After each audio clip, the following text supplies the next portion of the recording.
Guys আসসালামু আলাইকুম, welcome back to a new video. আশা করি আপনারা ভালো আছেন। আমি ভালো আছি আলহামদুলিল্লাহ। তো চিন্তা করলাম যে আজকে অফিসের পরে একটু ড্যানফোর্ডতে যাই, ওখানে বাঙালি এরিয়া, তো ওখানে যে একটা ভিডিও বানাই আর কি। তো আজকের ভিডিও টপিক হচ্ছে যে আমি কানাডাতে কিভাবে ফার্স্ট জব ল্যান্ড করলাম এবং স্টুডেন্ট অবস্থায় কিভাবে পার্ট টাইম জব খুঁজে পেয়েছি। সো এই বিষয়ে আমি বিস্তারিত আলোচনা করব। Stay tuned and I hope you'll find it helpful. By the way, এটা হচ্ছে ড্যানফোর্ড রোড। এখানে সব মানুষজন যা দেখতে পাচ্ছেন বেশিরভাগই বাঙালি, সব বাংলাদেশি দোকান, রেস্টুরেন্টস। সো এই আর কি। আর আজকের ওয়েদারটা অনেক জোস, অনেক গরম, Sunny. So summer is here at last. তো আমি কানাডায় আসি 2021 ডিসেম্বরে, টেকনিক্যালি বলতে গেলে 2022তেই। তো আসার পরে আমি অলমোস্ট 6 মাস কোনো কাজও করি নাই, কারণ স্টুডেন্ট অবস্থায় আসছি, উইন্টারে আসছি। আর তখন আমি জানি না, মানে মাত্র একটা ভালো জব ছেড়ে আসছি, তো এখানে এসে আমি রেস্টুরেন্টে কাজ করার জন্য প্রস্তুত ছিলাম না। অনেকগুলো রেস্টুরেন্টে চাকরি পাইছিলাম, কিন্তু দেখা গেছে যে মানে করতে যাইতে ইচ্ছা করে নাই, বা ক্যাশে দিচ্ছে, মানে মিনিমাম ওয়েজের থেকে নয়, মানে অনেক কম, $9 না $10 যিনি অফার করছিল আমার। বাসার কাছেই ছিল, হাঁটার ডিস্টেন্স, কিন্তু যাই নাই। সবচেয়ে বড় বোকামি করছি ওই সময়, বাসার কাছে একটা গ্যাস স্টেশন ছিল, ওইখানে আমার চাকরি হয়ে গেছিল, রাত নাইট শিফট ছিল, এর জন্য আমি করি নাই।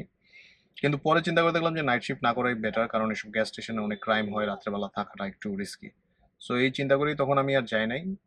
But that was a great deal actually, কারণ বাসার থেকে মাত্র 5 মিনিট, 5 মিনিটও না, 3-4 মিনিটের হাঁটার ডিস্টেন্সে ছিল ওই গ্যাস স্টেশনটা। আর ফার্স্ট সেমিস্টার আসলে আমি একটু লোড বেশি নিয়েছিলাম, কারণ আমার টার্গেট ছিল যে আমি যত তাড়াতাড়ি সম্ভব পড়া শেষ করব, তারপরে আমি ফুল টাইম জবের জন্য অ্যাপ্লাই করা শুরু করব। কারণ হচ্ছে যে পার্ট টাইম জব করতে তো আর আমি কানাডায় আসি নাই। সো এটা হচ্ছে যে ফর দ্য টাইম বিং। তো এনিওয়ে, ফার্স্ট সেমিস্টারে আমি 3টা সাবজেক্ট নেই। 4টা নিতে চাইছিলাম, কিন্তু পরে আবার চিন্তা করলাম যে 4টা মনে হয় বেশি হয়ে যাবে একটু, অনেকেই নিছে 4টা যদিও। তো আমি 3টা নিয়ে শেষ করি। ফার্স্ট সেমিস্টারে আমি কোনো জব করিনি, তো এইসব অফার টফার পাইছি, কিন্তু আমি কিছুতেই যাই নাই। পরের সেমিস্টারে ছিল সামার, ওই সময় সামারে আমার ইউনিভার্সিটি মাত্র একটাই কোর্স অফার করে।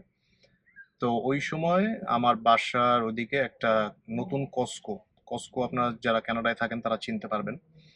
তো কস্কো হচ্ছে যে একটা হোলসেল শপ, মানে যেটা ওয়ালমার্টের সাইজেরই বিশাল বড় ওয়্যার হাউস, কিন্তু এখানে সব প্রোডাক্ট হোলসেলে বেচে।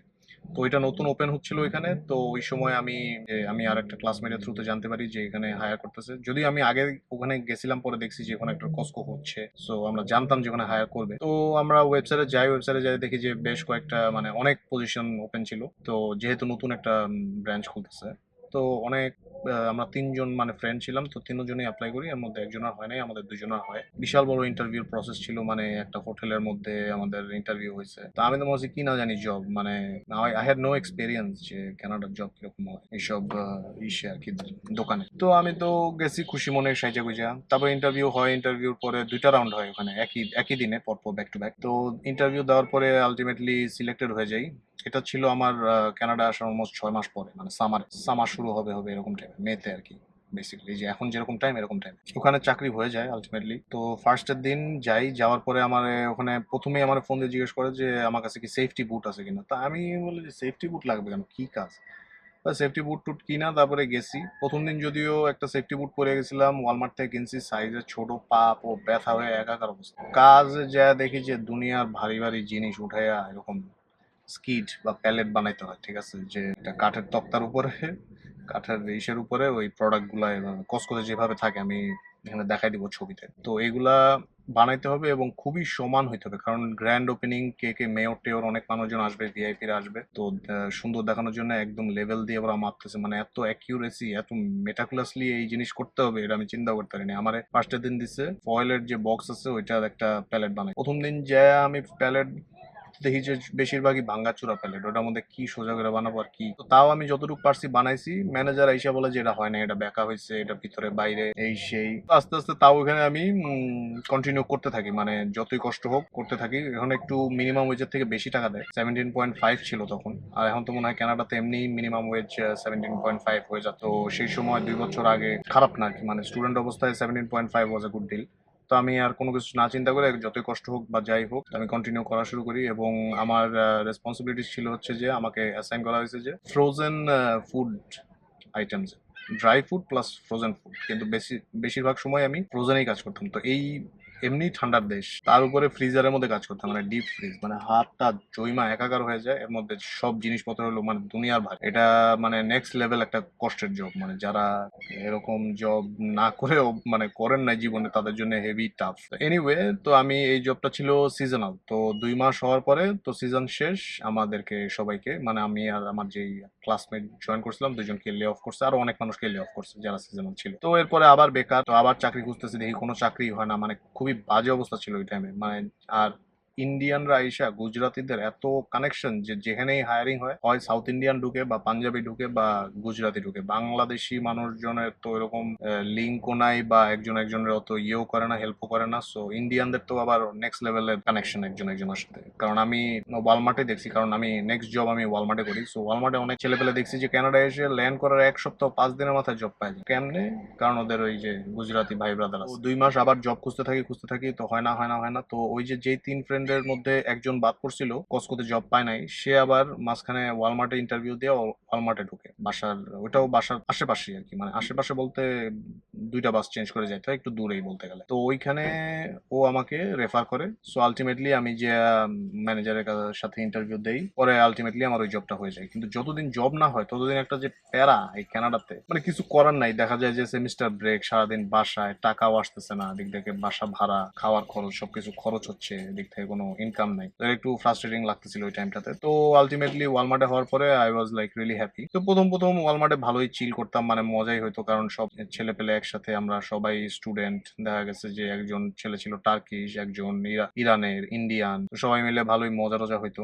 দেখা যেত যে ওয়ালমার্টে শিফট শেষ করে একজনের বাসায় যেতাম, মনে যায় চিল টিল। তো এরকম করতে করতে সময় পার হতে থাকলো। এর মধ্যে আমার অক্টোবরের লাস্টের দিকে আমার ওয়াইফ আসে। তো আমি আগে থেকেই ম্যানেজারকে বলে রাখছিলাম যে আমার ওয়াইফ আসবে, তো ওকেও যেন হায়ার। তো ওরাও ইন্টারভিউ দেয়, আমার ওয়াইফ প্লাস আমার ওই সময় এক্সিস্টিং হাউসমেট।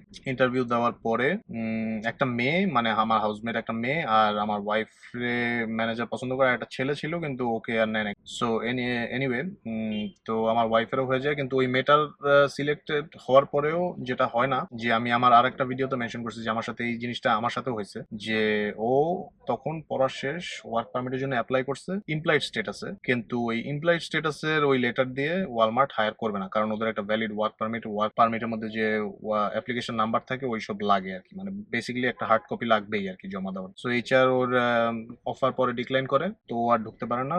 তো আমার ওয়াইফ আর আমি কন্টিনিউয়াসলি করতে থাকি, আর পাশাপাশি তো আমার পড়ালেখা চলতেছে। তো আমি আরো দ্রুত শেষ করার জন্য সেমিস্টার, মানে ফলে, যেটা সেপ্টেম্বর সেমিস্টার, ওই সময়ও আমি 3টা কোর্স নেই।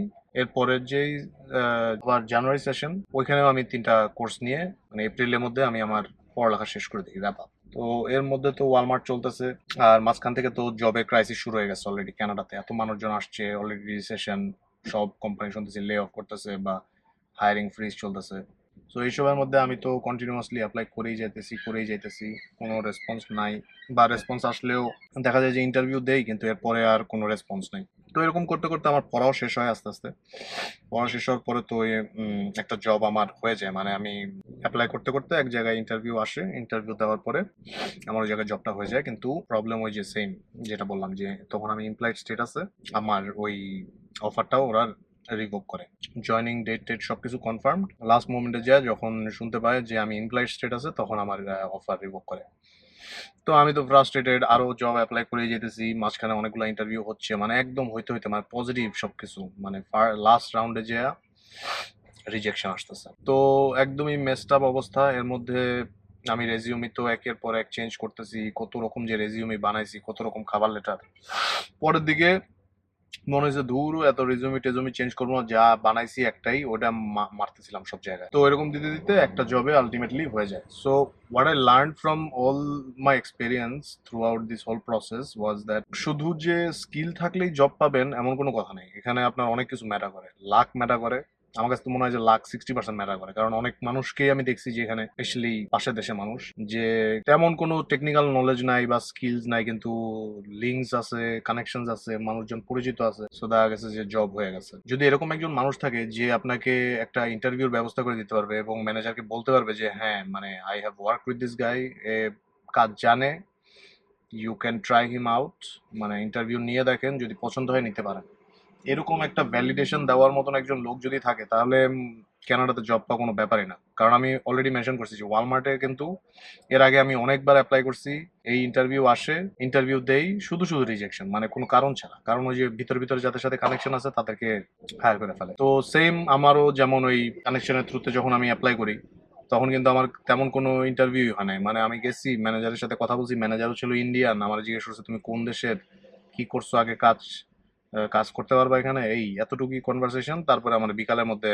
অফার লেটার পাঠাই দিয়েছে। সো ওইটাই বললাম যে এখানে যদি লোকজন পরিচিত থাকে বা একটু যদি কেউ আপনাকে রেফার করে তাহলে অনেক হেল্পফুল। যদিও আমি অনেক রেফারেন্সের থ্রুতেও টেকনিক্যাল মানে আমার ফিল্ড জবে অ্যাপ্লাই করছি কিন্তু কোনোটাই কোনো কাজে হয় নাই। মেবি তখন আসলেই হায়ারিং ফ্রিজ চলতেছিল, অনেক বড় বড় কোম্পানি আসলেই হায়ারিং ফ্রিজ করে রাখছে। কানাডার অবস্থা তো আসলেও খারাপ ছিল, কানাডা কি ওয়ার্ল্ড ওয়াইড সব দেশেই টেক জবের একটু অবস্থা খারাপ ছিল। আর তার উপরে আরেকটা বিষয় ছিল যে আমি কানাডিয়ান কোনো এক্সপিরিয়েন্স ছিল না আমার ইন আইটি জবস। তো বাংলাদেশের এক্সপিরিয়েন্সকে ওরা হয়তো গোনায় ধরতেছিল না বা কিছু। Anyway ultimately I ended up getting a job. So যেটা আমি বুঝলাম যে কানেকশনস, লাক আর ডিটারমিনেশন একটু থাকতে হবে। যে আমি যেমন রেগুলারলি অ্যাটলিস্ট 5, 6, 10টা যে কটা আমার সাথে রেজুমের সাথে ম্যাচ করতো বা আমার প্রোফাইলের সাথে ম্যাচ করে জব, এগুলোতে অ্যাপ্লাই করতাম। তো এইভাবে করতে করতেই লেগে থাকতে থাকতে আল্লাহর রহমতে হয়ে গেছে জব।